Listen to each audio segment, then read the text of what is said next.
Hello दोस्तों, आज मैं आपके सामने आर ओ एग्ज़ाम से रिलेटेड जो जीएस के सेक्शन है उससे कुछ इम्पॉर्टेंट टॉपिक्स हैं।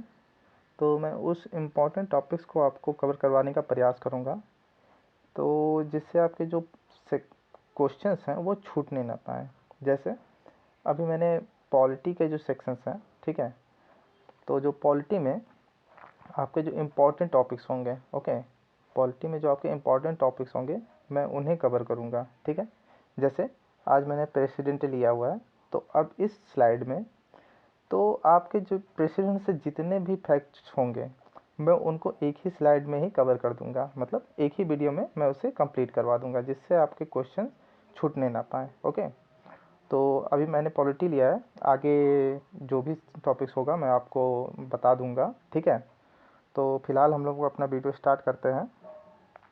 तो चलते हैं, प्रेसिडेंट को आज कवर करेंगे। तो अपना पहला स्लाइड क्या है देखते हैं। तो ठीक है, इसमें पूछा जाता है, एक मिनट, हाँ, ओके। तो राष्ट्रपति, और राष्ट्रपति में क्या क्या क्वेश्चन आते हैं उस हिसाब से मैं आपको बताता चलूँगा, ठीक है। और जो भी फैक्ट है मैं आपको रिमाइंड करूँगा, ओके। तो राष्ट्रपति से जो पहले क्वेश्चन बनते हैं वो उसके आर्टिकल से बनते हैं, मतलब अनुच्छेद। ओके, मैं कलर चेंज कर ले रहा हूँ। ओके, ठीक है। तो अनुच्छेद से आठ खूब क्वेश्चन पूछे जाते हैं एग्जाम में, ठीक है, तो आप याद कर लीजिएगा। तो जो अनुच्छेद 52 है, ओके, तो अनुच्छेद 52 में राष्ट्रपति के संबंध में परिभाषा दी गई कि भारत का एक राष्ट्रपति होगा, ठीक है। और ठीक है, अनुच्छेद 52 और अनुच्छेद 53। अनुच्छेद 53 में क्या है, इसकी कार्यपालिका शक्ति का विवरण दिया हुआ है, ठीक है। तो अनुच्छेद 52 परिभाषा है उसमें, अनुच्छेद 53 कार्यपालिका शक्ति, और अनुच्छेद 54, ओके, निर्वाचन, कि हाँ राष्ट्रपति का चुनाव कैसे होगा, ठीक है, इसमें बात की गई है अनुच्छेद 54 में। अनुच्छेद 56 उसके टर्म्स, ओके, टर्म्स मतलब कार्यकाल अवधि, मतलब कितने समय तक वो अपने पद पर बना रहेगा, इसकी बात की गई है। अनुच्छेद 58 जिसमें योग्यता की बात की गई, क्वालिफिकेशन, कि मतलब राष्ट्रपति को बनने के लिए क्या क्या एलिजिबिलिटी है, ओके, ठीक है। और 60 जो कि शपथ की बात होती है, कि हाँ राष्ट्रपति के शपथ की बात होगी, ये तीसरे अनुसूची में नहीं जाएगा, ओके। अगर पूछा जाता है एग्जाम में कि राष्ट्रपति के शपथ का विवरण किस में है, तो आप अनुच्छेद 60 करेंगे, ओके, आर्टिकल 60 में डालेंगे इसे, ना कि तीसरी अनुसूची में, ओके। नेक्स्ट बढ़ते हैं, नेक्स्ट स्लाइड की ओर। तो नेक्स्ट स्लाइड में योग्यता, योग्यता आपका किस में था, योग्यता आपका था आर्टिकल 58 में, ओके। आर्टिकल 58 में योग्यता की बात हुई थी।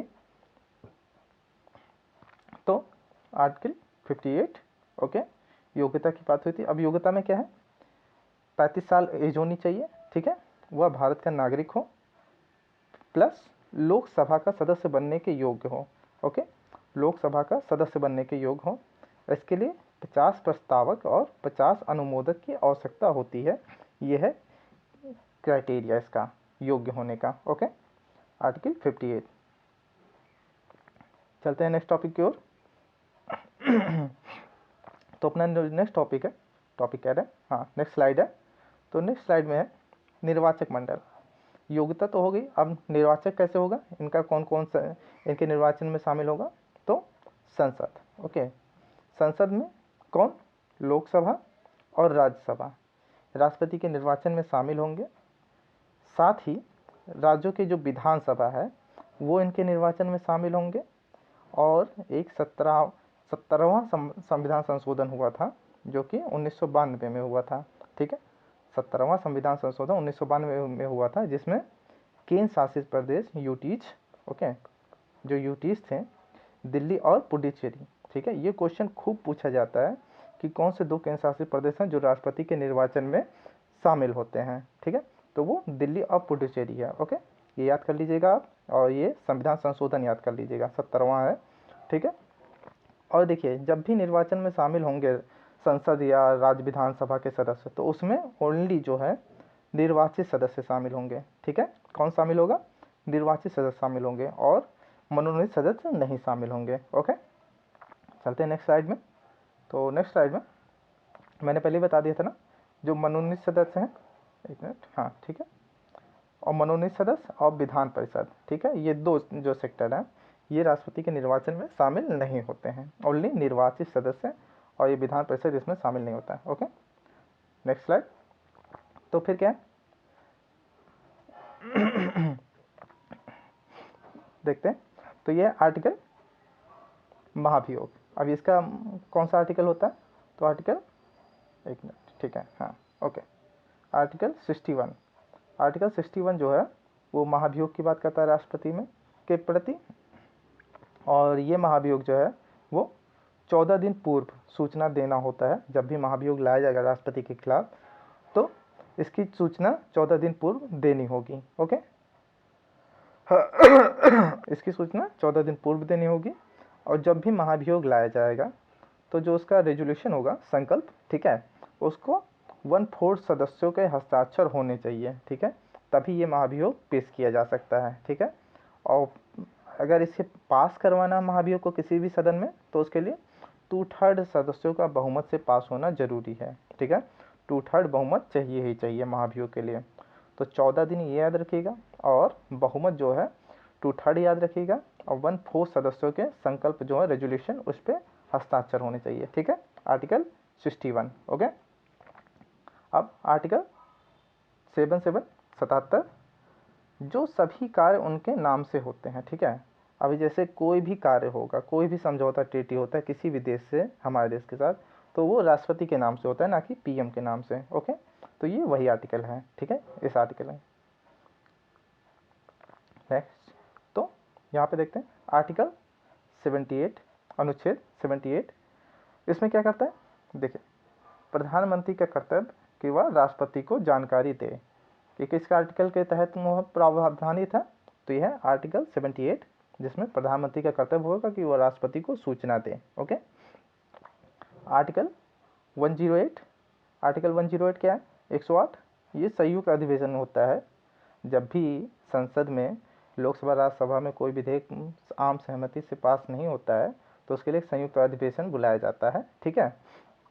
तो ये किस आर्टिकल के तहत बुलाया जाता है, आर्टिकल 108। ओके, 108, और बुलाता कौन है, राष्ट्रपति बुलाएगा, ठीक है, और इसकी जो अध्यक्षता होगी वो लोकसभा अध्यक्ष द्वारा की जाती है, ठीक है, लोकसभा अध्यक्ष द्वारा इसकी अध्यक्षता की जाती है। किस आर्टिकल के तहत, 118। ओके, 118 के तहत ये अध्यक्षता करते हैं, ठीक है, स्पीकर। आर्टिकल 111। अब 111 क्या है आर्टिकल, वेरी इंपॉर्टेंट, ठीक है, 111 ये वेरी इंपॉर्टेंट है। तो इसमें क्या है, विधेयकों पर अनुमति देना, विधेयकों पर अनुमति देने का जो आर्टिकल है वो 111 है। और 110 क्या है, 110 धन विधेयक की बात होती है, ठीक है, जो कि, ठीक है, धन विधेयक की बात करता है 110, और ये राष्ट्रपति की पूर्व अनुमति से पेश किया जाता है, ठीक है, राष्ट्रपति की पूर्व अनुमति से ये पेश किया जाता है। अनुच्छेद 123, ठीक है, ये बहुत इंपॉर्टेंट है, एग्जाम में खूब पूछे जाते हैं। तो अनुच्छेद 123 क्या कहता है, ये अध्यादेश की बात करता है, ठीक है। अनुच्छेद 123 के तहत राष्ट्रपति अध्यादेश जारी करता है, और अध्यादेश कब जारी होता है, जब संसद का कोई एक सदन नहीं चल रहा हो तभी राष्ट्रपति अध्यादेश जारी कर सकता है, क्योंकि ये अध्यादेश एक कानून की तरह काम करता है। ओके, अनुच्छेद 72। अनुच्छेद 72 क्या है, क्षमादान की शक्ति, राष्ट्रपति के क्षमादान की शक्ति की बात करता है ये। अनुच्छेद 143।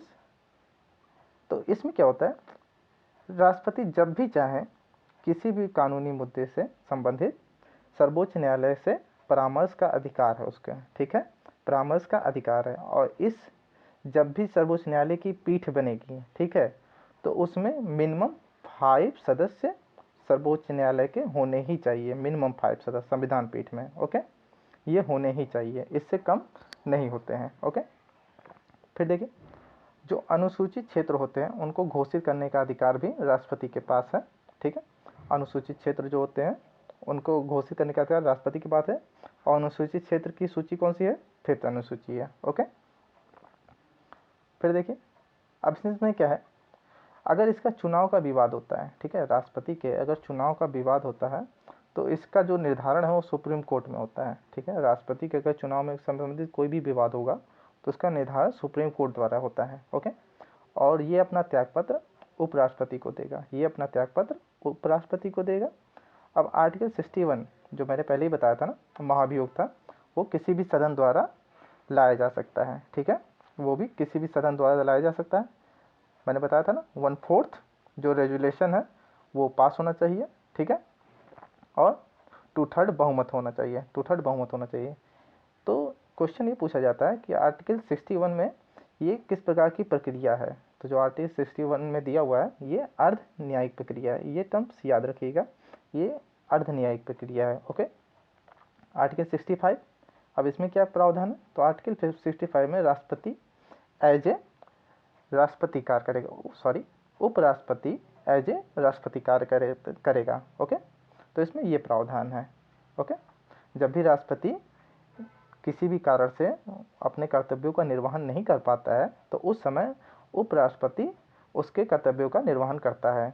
ये एक अनुच्छेद अधिनियम बना था, राष्ट्रपति उत्तराधिकार अधिनियम 1969, ठीक है, राष्ट्रपति उत्तराधिकार अधिनियम 1969 के तहत ऐसा प्रावधान किया गया था, ठीक है, ये अनुच्छेद अधिनियम आप याद रखिएगा। ओके, फिर क्या है, फिर है, एक मिनट, हाँ ठीक है, फिर है आर्टिकल 74, ठीक है, आर्टिकल 74 में क्या प्रावधान है, तो क्या किया जाता है, प्रावधान है कि एक मंत्रिपरिषद होगा जिसकी सलाह से ही राष्ट्रपति कार्य करेगा। तो राष्ट्रपति कैसे कार्य करता है, तो ये मंत्रिपरिषद की सलाह से कार्य करता है। ओके, आर्टिकल 85, इसमें क्या है, लोकसभा को भंग करने की शक्ति किसके पास है, राष्ट्रपति के पास, लेकिन राष्ट्रपति भी मंत्रिपरिषद की ही सलाह से कार्य करेगा, ठीक है, ये नहीं कि अपने मन से लोकसभा को भंग कर दें, मंत्रिपरिषद सलाह देगी तभी वो जाके भंग कर सकता है लोकसभा को। ओके, और ये किस अनुच्छेद में है, तो अनुच्छेद 85।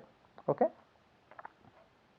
फिर देखते हैं, ठीक है, अनुच्छेद 79, इसमें क्या है, संसद के घटक की है, मतलब संसद का प्रावधान है जिसमें संसद में क्या होता है, लोकसभा, राज्यसभा और राष्ट्रपति, ये तीनों से मिलके संसद बनता है। ओके, अब आत्यांतिक वीटो क्या होता है, आत्यांतिक वीटो क्या होता है, यह मंत्रिपरिषद के नियंत्रण में होता है, ठीक है, बस इतना आप याद रखिए, यह मंत्रिपरिषद के नियंत्रण में होता है। और राष्ट्रपति की स्वाविवेकी शक्ति, ठीक है, स्वाविवेक की शक्ति, इसमें क्या होता है, तो विधेयक को वापस करना, ठीक है, ये स्वाविवेकी शक्ति में आता है और इसी को निलंबनकारी वीटो भी कहते हैं। तो विधेयक को वापस करने को ही निलंबनकारी वीटो कहते हैं। ओके, और स्वाविवेकी शक्तियों में क्या क्या आएगा, तो विधेयक को वापस करना, विधेयक को रोक कर रखना, संसद को संदेश भेजना। ओके, ये स्वाविवेकी शक्तियों में आता है। ओके, फिर देखते हैं, अब देखिए जो क्षमादान की शक्ति है वो स्वाविवेक की शक्ति नहीं है। ओके, क्षमादान की शक्ति स्वाविवेक की शक्ति नहीं है। ओके, फिर देखते हैं मंत्रिपरिषद की सलाह जरूरी है। अब देखिए मंत्रिपरिषद की सलाह राष्ट्रपति को कब कब माननी जरूरी है, किन किन सिचुएशंस में, ठीक है, तो जैसे राजदूतों की नियुक्ति, इसमें मंत्रिपरिषद की सलाह जरूरी होता है राष्ट्रपति को मानना, और ठीक है, फिर राज्यपाल द्वारा प्रेषित विधेयकों पर स्वीकृति, इसमें भी मंत्रिपरिषद की सलाह जरूरी है मानना, लोकसभा को जब भंग करना होता है तब भी मंत्रिपरिषद की सलाह जरूरी होती है, ठीक है, फिर संविधान संशोधनों पर स्वीकृति देना, ठीक है, इस पर भी मंत्रिपरिषद की सलाह ली जाती है राष्ट्रपति द्वारा। आपातकाल के समय भी ऐसा करना जरूरी होता है राष्ट्रपति के लिए। ओके, अब देखते हैं विधायी प्रकृति की शक्ति, मतलब कानून बनाने की शक्ति, ठीक है, तो ये आपकी विधायी प्रकृति की शक्ति है।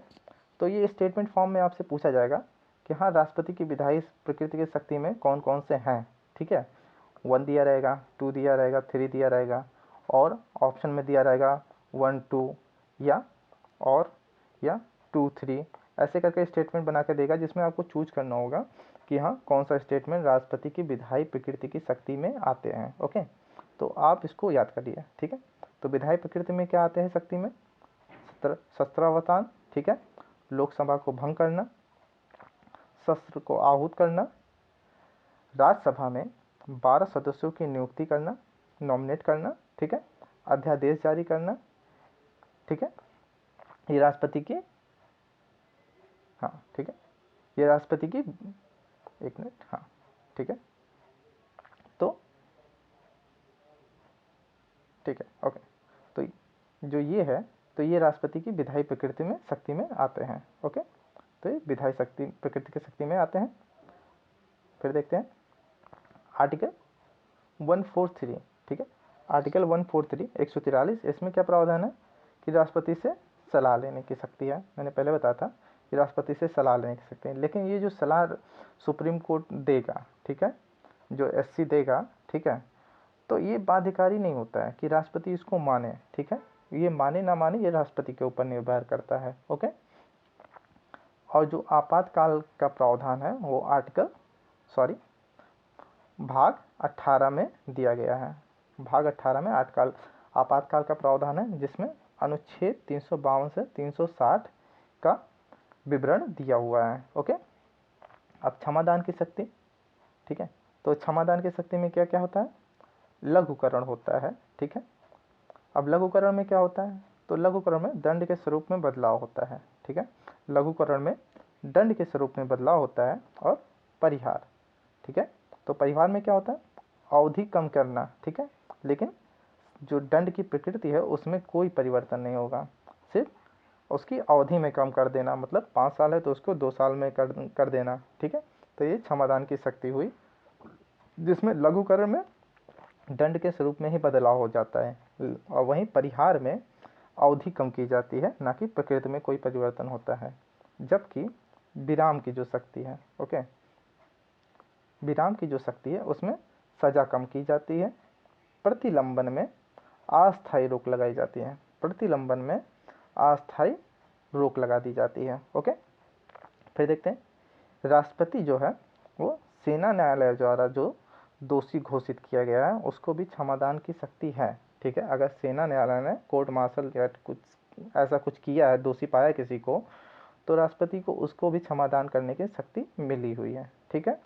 प्लस जैसे कुछ रिपोर्ट्स हैं, किसके रिपोर्ट्स, वित्त आयोग के, एसटी आयोग के, एसटी आयोग मतलब अनुसूचित जनजाति या अनुसूचित जाति आयोग, ठीक है, नियंत्रक एवं महालेखा परीक्षक के जो रिपोर्ट्स होते हैं, ठीक है, इनके जो रिपोर्ट्स होते हैं वो संसद के पटल पर रखवाता है, ठीक है। इनके रिपोर्ट्स को संसद के प्रस्तुत करने का जो कार्य है वो राष्ट्रपति के द्वारा ही किया जाता है। ओके, फिर जो धन विधेयक है और वित्त विधेयक, इन दोनों विधेयक को राष्ट्रपति वापस नहीं कर सकता है, ठीक है। राष्ट्रपति को इस पर अनुमति देनी ही देनी है। ओके, इसको वापस नहीं कर सकता है। बाकी जो फिफ्थ सूची है, फिफ्थ अनुसूची है, ठीक है, उसमें मैंने पहले ही बताया था कि अधिसूचित क्षेत्रों को घोषित करना, विस्तारित करना व समाप्त करना, ठीक है। अधिसूचित क्षेत्रों को घोषित करना, विस्तारित करना व समाप्त करने की शक्ति ये राष्ट्रपति के पास ही होती है।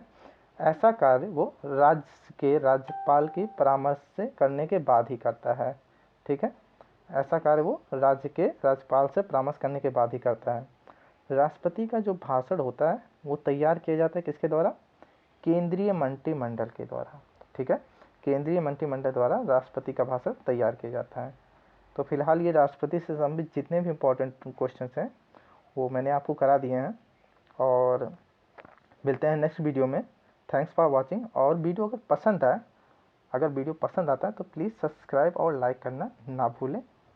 तब तक के लिए थैंक यू। जय हिंद,